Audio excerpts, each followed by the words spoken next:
Magandang araw sa ating lahat mga boxing fans, saan mang panig ng mundo. Ang labanan o bakbakan na ating tatalakayin ngayon, ito po ay sa pagitan ni Rey Vargas at Nick Ball. Na kung saan didipinsahan po ni Rey Vargas ang kanyang WBC World Featherweight title sa kaunang pagkakataon. Matapos niya maagaw ito sa mga kamay ng ating kababayan na si Mark Magsayo.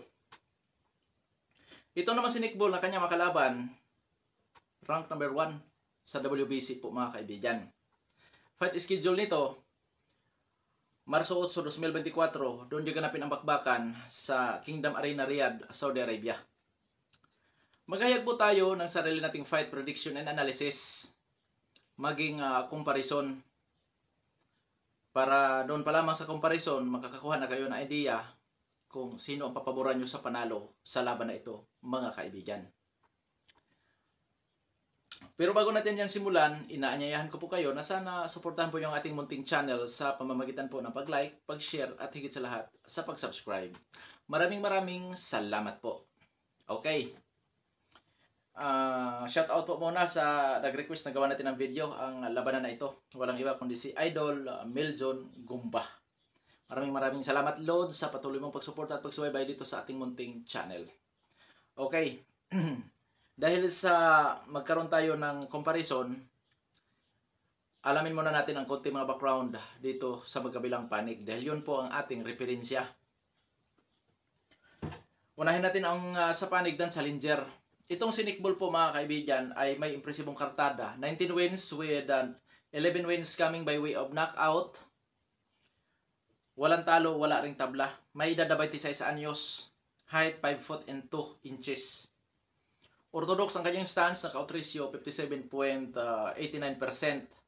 Huling na palaban, November 18, 2023, nakalaban niya ang dating world champion sa Super Bantamweight Division na kung saan dito na nangampanya sa Featherweight Division na si Isaac Dogbe. Pinaglalabanan nila ang WBC Silver Featherweight title. Panalo itong si Nick Ball by unanimous decision. Pagdating sa karanasan o eksperyensya nitong si Nick Ball, nangunguna po si Isaac Dogbe na dating world champion. At idagdag natin si Lodomo Lamati na may magandang record at higit sa lahat yung height and reach advantage ni Lamati na kung saan para sa akin hindi na bago para kay Nick Ball ang mapapalaban sa mga matatangkad lalo na katulad kay Rey Vargas. At idagdag pa natin si Jesus Ramirez Rubio. Pagdating sa skills nitong si Nick Ball, ano po ito mga kaibigan?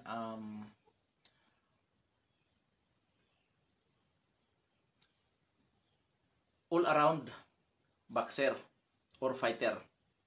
Magaling sa teknikalan, halos lahat ng galawan parang si Guillermo Rigondo. Pero hindi po ito katulad sa mga Wakanda na masyadong mahigpit sa dipinsa na nauwi sa boring na ang galawan, which is yung sweet science of boxing na pinairal nga nila.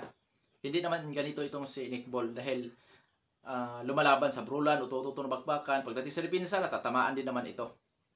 Katunayan, bagsak pa nga siya kay Isaac Dogbe. Pero hindi lamang nabilangan po mga kaibigan, bagkus inawat lang. Doon kasi sa corner nangyari yan. Pero doon nga mga kaibigan, sa galawan, parang naging advantage pa sa kanya ang kanyang height. Oo. Kontra sa mga matatangkad sa kanya dahil sa kanyang footwork na kung saan napakaliksi nito kung kumilos. In and out, side to side movement, ginagamit ang ring na kung saan po magaling sa puntusan din ang boksingerong ito.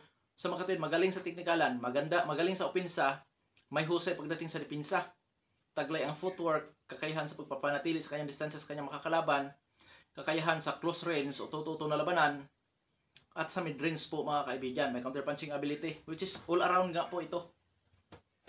Sa panig naman ni Rey Vargas, ang boksingerong ito ay may impresibong kartada din naman na 36 wins with 22 wins coming by way of knockout, may isang talo, ngunit wala pa na ng tabla. Sa kanya nag-iisang talo, natatalo lamang sa puntusan itong si Rey Vargas. Sa ngayon, may edad na 33 anyos, at ang height nito ay 5 foot and 7.5 inches. Orthodox din ang kanyang stance, knockout ratio 61.11%. Huling napalaban si Rey Vargas, Pebrero 11, 2023, Oshiki Foster, na kung saan po itong si Rey Vargas tumaas ng timbang. Kung nag-world champion siya ngayon sa Featherweight Division, tumaas siya sa Super Featherweight Division para kalabanin si Osiki Foster na kung saan nakataya ang WBC World Super Featherweight title bakante. Na kung saan mautak itong si Vargas dahil manalo o matalo siya hindi siya mababakante. At yun nga ang nangyari. Natalo siya sa Super Featherweight Division by unanimous decision, pero nanatili naman siya world champion sa Featherweight Division na kung saan didipinsan nga niya ang kanyang titulo kontra sa rank 1 na si Nick Ball. Pagdating sa eksperyensya o karanasan ni Rey Vargas, 2 division world champion po ito. Nag-world champion ito sa WBC sa Super Bantamweight Division at dito sa Featherweight Division matapos siyang talunin ng ating kababayan na si Magnifico Magsayo. Sa skills ni Rey Vargas po mga kaibigan, boxer puncher. Volume puncher, taglay ang hand speed, timing at accuracy. At siyempre, huwag maliitin ang power ni Vargas dahil may power din po talaga ang boksingirong ito. Pwede siya maging pressure fighter style, defensive style, lumalaban sa brulan o tututo na bakbakan, may counter punching ability, volume kung bumabato itong si Rey Vargas. Ngayon dadako tayo sa ating comparison. Pagdating sa edad, 33 anyo si Vargas, 26 anyo si Nick Ball, which is parehong nasa prime. Height and disadvantage, mas matangkad po si Rey Vargas ng 5 inches. So napakalayo. Sa kanilang stance, parehong orthodox. At dito sa kanilang knockout ratio, konti lang ang diferensya. 61% knockout ratio ni Rey Vargas, 57% naman knockout ratio ni Nick Ball. So maliit ang diferensya sa power. Sa eksperyensya o karanasan, hindi na rin po magkakalayo. Bagkus mas may kalamangan pa si Rey Vargas. Dahil nga ganap na world champion ito. Pero sa uri naman ng kinalaban ni Nick Ball, katulad ni Isaac Dugbe na dating world champion, may laban na rin po itong si Nick Ball pagdating sa karanasan. Hindi na po ito kulilat pagdating po sa karanasan. At siyempre, hindi bago kay Nick Ball ang height reach advantage ni Rey Vargas. Ngayon, dadako tayo sa skills all-around fighter o boxer si Nick Ball, boxer puncher si Vargas. Hindi po magkakalayo yan mga kaibigan. Oo, hindi magkakalayo ang all-around boxer sa boxer puncher. Lamang, ang katulad ni Nick Ball, yung kahigpitan sa depensa, bagamat natatamaan pa rin naman, pero hindi yung napupuruan o susulidan dahil mahigpit nga sa depensa din ang boksingirong ito. So sa kanilang skills, dahil comparison tayo, may kalamangan si Nick Ball pero may laban si Rey Vargas. So dito mga kaibigan, ang ikinalalamang lamang ni Rey Vargas, height and reach advantage. Opo, na posibleng magagamit yan ni Rey Vargas sa aktual na laban. Okay, dalako tayo sa ating prediction sa laban. Rey Vargas by unanimous decision or split decision. Dahil sa may kataasan din ang knockout ratio ni Rey Vargas, kusang darating ang knockout dyan. Siguro na sa mga later rounds po mga kaibigan. Sa panig ni Nick Ball, makapiho lamang ito sa panalo once na mapabagsak niya si Vargas at madaig niya sa kanyang pagka-agresibo, pagka-pressure fighter itong si Rey Vargas na kung saan pwede rin manalo itong si Nick Ball by split or unanimous decision.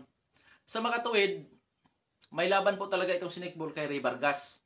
Hindi kagulat-gulat kung sakaling manalo itong si Nick Ball dahil sa skills pa po lamang at sa power din na taglay nito ay may kakayahan na talunin nga itong si Rey Vargas sa laban. Oo, na kung saan, bagamat Rey Vargas ako, na para sa akin ang manalo nga dito ay si Rey Vargas, pero hindi kagulat-gulat kung sakali sa ikalawang pagkakataon matalo itong si Rey Vargas sa professional boxing po mga kaibigan. Dahil sa skills nitong si Nick Ball na kung saan hindi po basta-basta, maging sa kanyang power, timing at accuracy, di malayo na pwede rin niyang maidomina ang laban. Pero dahil itong si Rey Vargas ay isang volume puncher, dahil itong si Rey Vargas ay may kakayahang ipanatili ang kanyang distansya sa kanyang makakalaban, doon medyo tagilid si Nick Ball pag nauwi sa puntusan po mga kaibigan. Kaya kung si Nick Ball, kailangan talaga ni Nick Ball na mapabagsak si Rey Vargas. Kung gusto niyang manalo, i-knockout niya para hindi na pagtatalunan pa ng mga fans or boxing fans sa magkabilang panig kung sakaling hindi patas ang hatol ng mga horado. Pero which is malabo naman maging ito, yung tinatawag nating mayroong mga pinapanigan, yung may favoritism, hometown decision, dahil pareho silang dayo sa bansa na kung saan doon sila maglalaban, which is sa Kingdom of Saudi Arabia po yan, mga kaibigan. Hanggang dito na lamang ito Pandong Sports PH. Maraming salamat po.